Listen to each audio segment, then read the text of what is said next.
jsme si na ně zvykli. Každý rok se touto dobou na polích objevují tajemné obrazce. Kde vytváří mimozemské civilizace pomocí vesmírné energie nebo parta lidí, která se pak dobře baví. Věřte nebo ne, touto otázkou se zabývají odborné týmy už déle než 100 let.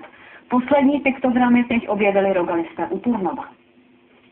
Na celou záhadu jsme se tak chtěli podívat z ufonské perspektivy.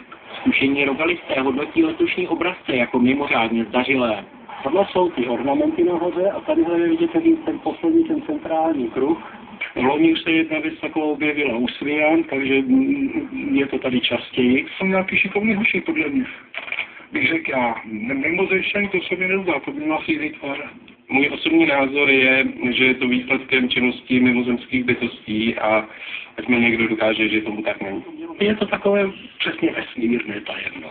Kombajny zahladily stopy den po objevení a řidič nechtěl u zastavení klidně ani slyšet. Je to zralý, že jo, takže asi z toho se důvodu. Tajemství záhadných obrazců tak zůstává otevřené. Otázkou je, jestli ho někdy někdo vůbec rozluští. Z Liberecka pro televizi Prima Lukáš Jankovský.